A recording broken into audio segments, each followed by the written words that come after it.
Bienvenue mes amis à une nouvelle émission de Formidable Sable.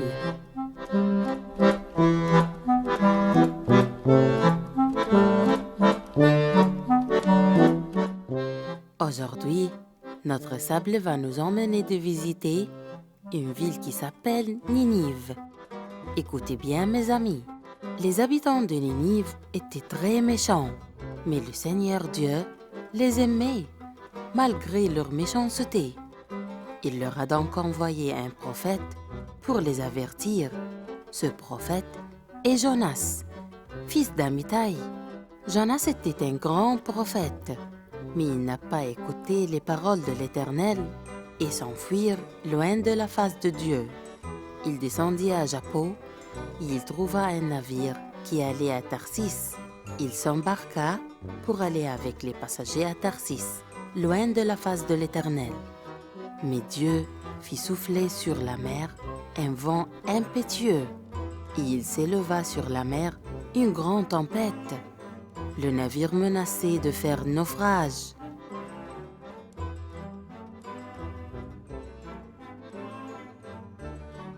Les mariniers eurent peur.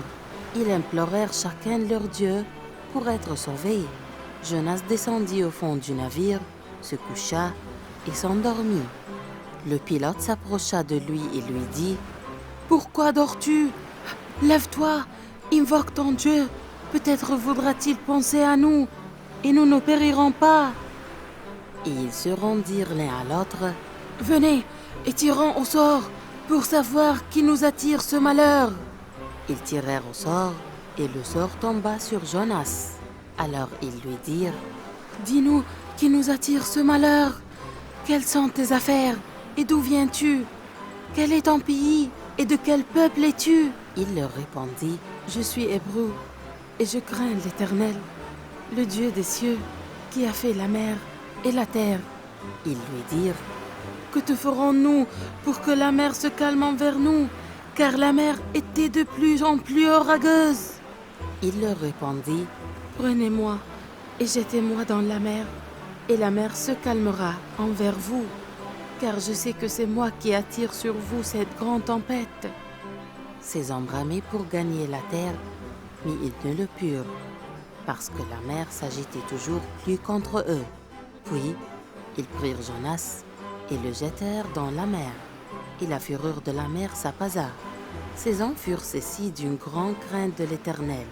Ils offrirent un sacrifice à l'Éternel et firent des vœux.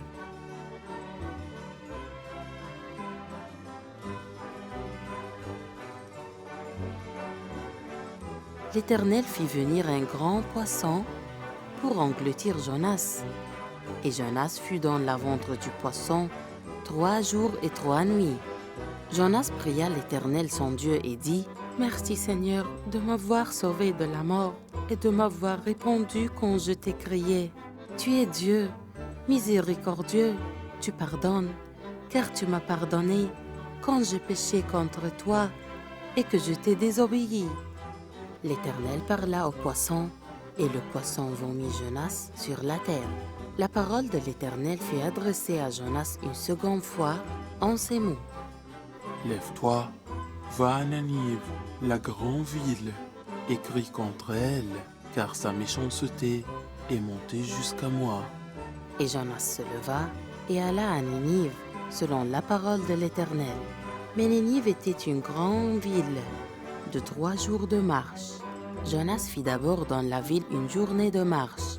Il criait et disait « Encore 40 jours et Ninive est détruite. Encore 40 jours et Ninive est détruite. » Les gens de Ninive crurent à Dieu. La chose parvint au roi de Ninive. Il se leva de son trône, ôta son manteau et couvrit d'un sac, et s'assit sur la cendre. Et il fit faire dans Ninive cette publication, par ordre du roi et de ses grands, que les hommes et les bêtes, les bœufs et les brebis, ne goûtent de rien, ne passent point et ne boivent point d'eau, que les hommes et les bêtes soient couverts de sacs, qu'ils crient à Dieu avec force et qu'ils reviennent tous de leur mauvaise voie et des actes de violence dont leurs mains sont coupables, Qui sait si Dieu ne reviendra pas et ne se repentira pas, et s'il ne renoncera pas à son ardente colère, en sorte que nous ne périssions point. Dieu vit qu'il agissait ainsi et qu'ils revenaient de leur mauvaise voie. Alors Dieu se repentit du mal qu'il avait résolu de leur faire, et il ne le fit pas. Cela déplut fort à Jonas, et il fut irrité. Il implora l'Éternel, et il dit, « Ah, Éternel, n'est-ce pas ce que je disais quand j'étais encore dans mon pays? C'est ce que je voulais prévenir en fuyant à Tarsis, car je savais que tu es un Dieu compatissant et miséricordieux, lent à la colère et riche en bonté, et qui te répond du mal. Maintenant, Éternel, rends-moi donc la vie, car la mort m'est préférable à la vie. » Savez-vous, mes amis, pourquoi Jonas fut irrité? Il savait bien que Dieu est miséricordieux et il pardonnerait à ces gens quand ils se repentent, et ainsi Jonas serait un menteur devant eux.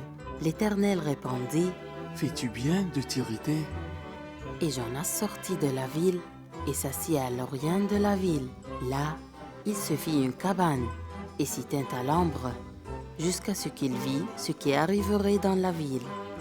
L'Éternel Dieu fit croître un ricin qui s'éleva au-dessus de Jonas pour donner de l'ombre sur sa tête et pour lui ôter son irritation. Jonas éprouva une grande joie à cause de ce ricin. Mais le lendemain, à l'aurore, Dieu fit venir un ver qui piqua le ricin et le sécha. Au lever du soleil, Dieu fit souffler un vent chaud d'Orient, et le soleil frappa la tête de Jonas, au point qu'il tomba en défiance. Il demanda la mort et dit, « La mort m'est préférable à la vie. » Dieu dit à Jonas, « Fais-tu bien de t'irriter à cause du ricin? » Il répondit, « Je fais bien de mériter jusqu'à la mort. » Et l'Éternel dit, « Tu as pitié du ricin qui ne t'a coûté aucune peine et que tu n'as pas fait croître, qui est né dans une nuit et qui a péri dans une nuit. Et moi, je n'aurai pas pitié de Ninive, la grande ville, dans laquelle se trouvent plus de 120 000 hommes qui ne savent pas distinguer leur droite de leur gauche, et des animaux en grand nombre. » Savez-vous, mes amis, le Seigneur Dieu a voulu faire savoir à Jonas qu'il aime tous les gens qu'il a créés, parce qu'ils sont tous ses enfants. Savez-vous aussi que notre Seigneur Dieu aime le pécheur, mais il n'aime jamais le péché. Dieu nous accepte toujours et nous pardonne une fois que nous nous repentons et cessons de commettre le péché. Le but est de se repentir, de regretter et de ne plus commettre le péché. Et voici, c'est la fin de l'histoire d'aujourd'hui. À bientôt l'histoire prochaine de Formidables Sables.